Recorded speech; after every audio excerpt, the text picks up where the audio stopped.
Shalom, selamat datang di Renungan Harian Suara Kebenaran. Pikiran Allah.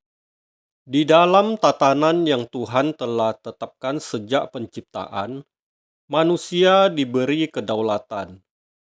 Tentu kedaulatan yang terbatas, artinya manusia hanya bisa menentukan nasibnya sendiri, tapi tidak bisa menentukan nasib orang lain.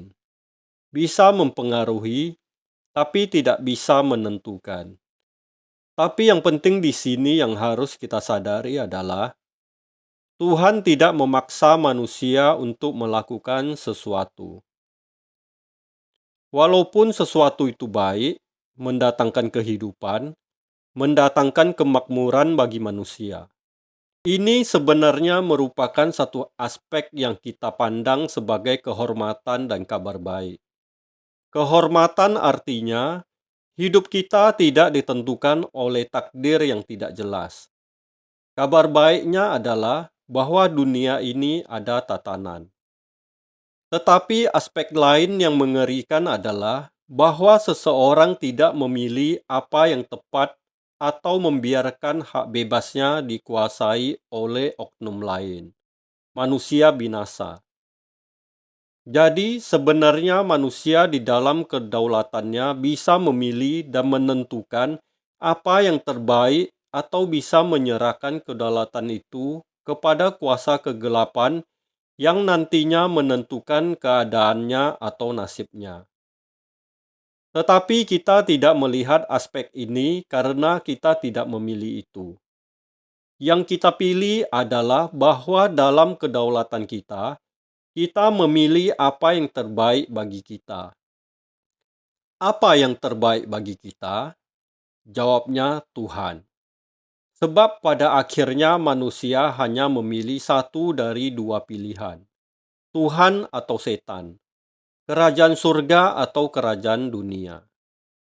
Namun kenyataannya, banyak orang tidak memilih Tuhan. Mereka merasa sudah memilih Tuhan, padahal tidak.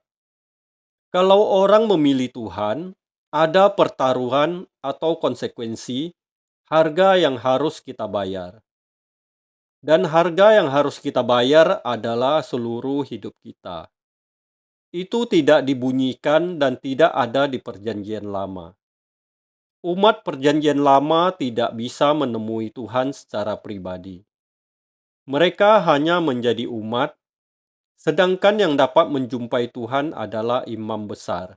Itu pun setahun sekali. Puji Tuhan, tirai bait Allah terbelah yang merupakan tanda bahwa manusia bisa masuk ruang maha sucinya.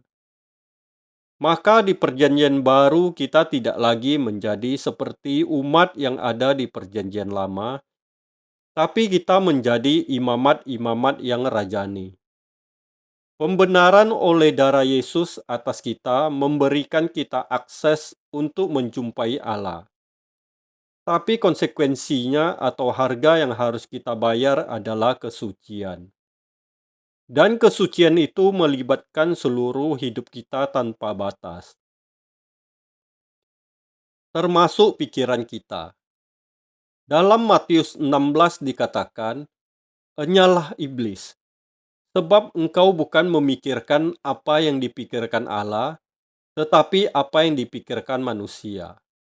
Jadi, apa yang dipikirkan manusia atau yang bukan dipikirkan Allah adalah iblis. Selama ini kita tidak berani memberi label itu. Tetapi Tuhan menghendaki supaya apa yang kita pikirkan harus sama dengan apa yang Allah pikirkan. Jika tidak demikian, kita tidak akan memperoleh Tuhan. Kita tidak akan memiliki Tuhan, dan Tuhan tidak dapat memiliki kita. Jadi, kita tidak boleh memiliki konsep bahwa kita ini hanya umat atau awam. Tanpa sadar, hal ini telah meracuni pikiran banyak orang Kristen, sehingga ada kasta imam dan awam. Mestinya semua kita adalah imamat yang rajani. Mari kita memenuhi jiwa kita dengan pikiran Allah. Sebab jika bukan pikiran Allah, berarti itu pikiran iblis. Semua yang berorientasi pada dunia ini dan segala kenyamanannya adalah pikiran setan. Kita dulu tidak berani bicara begini. Kita masih mau hidup wajar. Tapi Alkitab tegas berkata begitu. Sementara itu, setan juga membanjiri pikiran orang Kristen dengan banyak isian yang mencemarkan pikiran. Kita tidak bisa memiliki Tuhan tanpa kesucian yang sempurna. Tidak bisa orang memiliki dan dimiliki Tuhan jika masih ada ikatan-ikatan dunia. Harus bersih. Pertanyaannya, siapa yang berani masuk ke wilayah ini? Kita jawab saya, kita.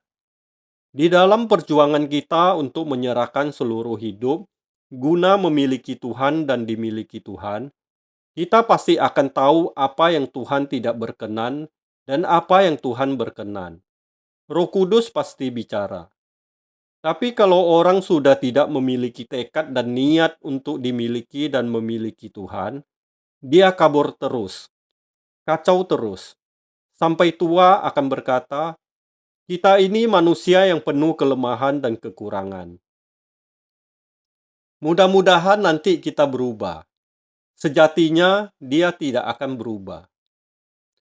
Kita harus berubah secepatnya. Kenapa kita tunda kalau itu bisa kita kerjakan sekarang? Kenapa kita tidak mencari tahu apa rencana Allah yang belum digenapi di dunia ini oleh orang percaya? Inilah gerakan kesucian, gerakan meninggalkan dunia dengan segala kesenangannya. Ini gerakan tertinggi, gerakan puncak. Tidak ada gerakan yang lebih puncak dari ini. Kesucian hidup dan terlepasnya kita dari ikatan percintaan dunia. Harus kita kerjakan dengan serius.